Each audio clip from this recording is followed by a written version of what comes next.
હા તો ભાઈ નમસ્તે, હું આવ્યો છું ખુશ્બુ આઈસ્ક્રીમની ફેક્ટરીએ અને એક ઇન્ટરવ્યૂ કરવા માટે આમ તો હું આવ્યો છું. પણ તમને હું બતાવું આ નાનકડા વિડીયોની અંદર કે ખુશ્બુ આઈસ્ક્રીમ ગુજરાત અને ગુજરાતની બહાર પોતાની પ્રોડક્ટ આપી રહી છે. પણ એ આઈસ્ક્રીમ કેવી રીતે બને છે, ફેક્ટરીમાં કેટલા લોકો કામ કરે છે, કેવી મશીનરી હોય છે, એનું પેકિંગ કેવી રીતે થાય છે અને આ કેટલો મોટો બિઝનેસ છે, એની એક નાનકડી ઝલક આ બ્લોગમાં હું આપને બતાવું છું. મિત્રો જુઓ, અત્યારે હું ખુશ્બુ આઈસ્ક્રીમની ફેક્ટરીમાં આવેલો છું અને ખુશ્બુ આઈસ્ક્રીમ ખૂબ જાણીતી છે ગુજરાતની અંદર. પણ એ લોકો ઇન હાઉસ ફેક્ટરીની અંદર કેવી રીતે આઈસ્ક્રીમ બને છે, કેવું કામ થાય છે, હું તમને બતાવી રહ્યો છું અત્યારે. અને આ ખુશ્બુ આઈસ્ક્રીમના ઓનર છે. જો આ રીતે આઈસ્ક્રીમના પેકિંગ, આ કોનનું પેકિંગ થઈ રહ્યું છે.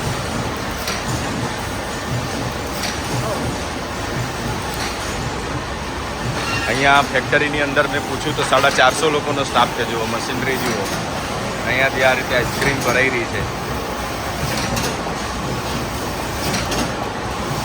વાહ!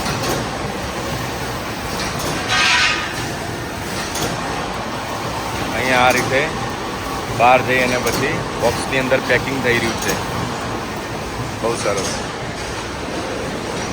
450 લોકોનો સ્ટાફ છે, એમાં મોટાભાગની બહેનો છે. એટલે શેઠને મેં જ્યારે પૂછ્યું એટલે એમણે કીધું કે એ બાને બહેનોને રોજગારી મળી રહે. અહીંયા અમારા કેમેરામેન અભયભાઈ વિઝ્યુઅલ લઈ રહ્યા છે.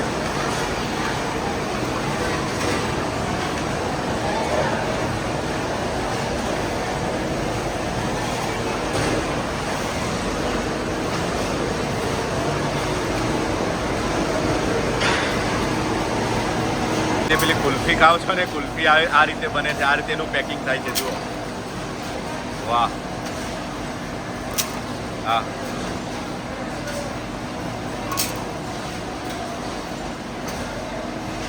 જો આ રીતે ફરમા હોય એના, આ રીતે ફરમાની અંદર બહાર નીકળે અને પછી અહીંયાથી અહીંયા આવે અને પછી એનું પેકિંગ કેવી રીતે થાય છે એ બતાવું તમને.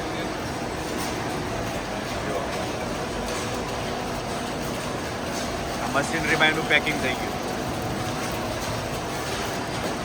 બસ આ રીતે પેકિંગ થઈ અને પછી બોક્સમાં ભરાઈ જાય છે.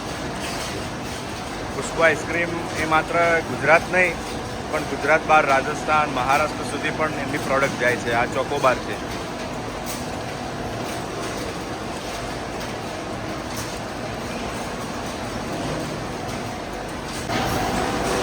અહીંયા અમે શૂટ કરવા માટે આવ્યા હતા તો મને થયું કે લાવો તમને પણ આપણા બ્લોગમાં બતાવું કે આઈસ્ક્રીમ, કેન્ડી બધું કેવી રીતે બને છે, કોન કેવી રીતે બને છે, એની મશીનરી જો કેટલી મોટી છે, કેવી રીતે કામ કરે છે. જુઓ,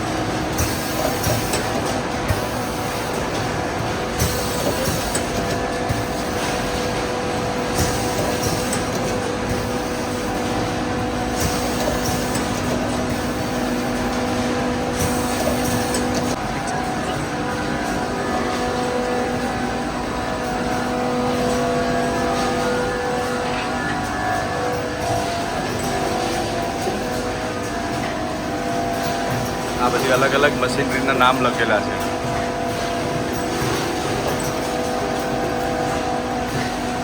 બધી ચાઇનાથી લાવેલી છે મશીનરી, ચાઇનીઝ ભાષામાં લખેલું છે. બહુ સરસ.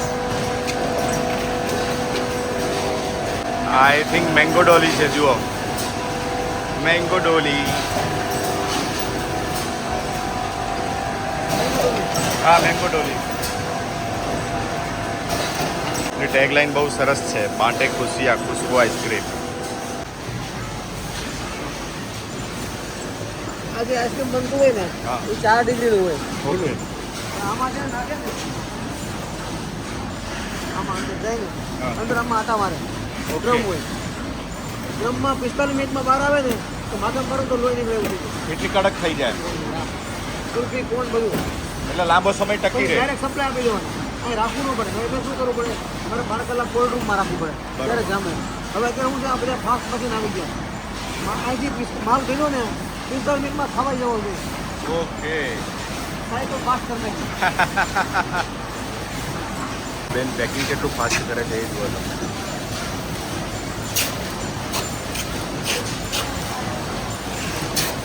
જસ્ટ આપને જમવાનું આપણે ત્યાં જ ફ્રીમાં ફ્રીમાં. વાહ. અને શિફ્ટમાં કામ ચાલતું હશે ને નાઇટ શિફ્ટ હોય. તો નાઇટમાં પણ જમવાનું ફ્રી. હા ઓકે, એટલે મૂળ દિવસના 1000 લોકો તો મફત જમાડવાના તમારે. સાંજે એટલા બધા ન હોય. હા, સાંજે છે ને 100 ની અંદર હોય. પણ તો 500-600 ની એવરેજ થઈ હા, જતી. થઈ જાય. પછી આ રીતે એમના કુલિંગવાળા ટ્રક હોય એ આ રીતે બહાર ડિસ્પેચ વિન્ડો બનાવેલા છે 2, ત્યાંથી કન્ટિન્યુઅસલી માલ ભરાઈને બહાર જાય છે ગુજરાત બહાર. અને આ છે એમની મેન ઓફિસ. બ્લોગ આપને ગમે હોય, કંઈ ઇન્ફોર્મેટિવ આપને લાગ્યું હોય, કંઈક નવું જાણવા મળ્યું હોય કે ભાઈ તમે પેલા પાર્લરમાંથી આઈસ્ક્રીમ લઈને ખાઓ છો પણ એનું પેકિંગ કેવી રીતે થાય છે, એ બને છે કેવી રીતે, એનું કુલિંગ કેવી રીતે થાય છે, કેટલા લોકો આની સાથે જોડાયેલા હોય છે, એ બધું મેં આપને બતાવ્યું અહીંયા. અને આપણા ગોંડલની બાજુમાં જ 30-35 કિલોમીટર દૂર ખુશ્બુ આઈસ્ક્રીમની આ ફેક્ટરી આવેલી છે. એની વધારે કંઈ માહિતી જોઈતી હોય તો એમના ડિજિટલ પ્લેટફોર્મ પરથી આપ મેળવી શકશો. ગમે તો સૌને કહેજો, ન ગમે તો મને કહેજો. લાઈક અને શેર, સબસ્ક્રાઈબ કરવાનું ભૂલતા નહીં. Thank you.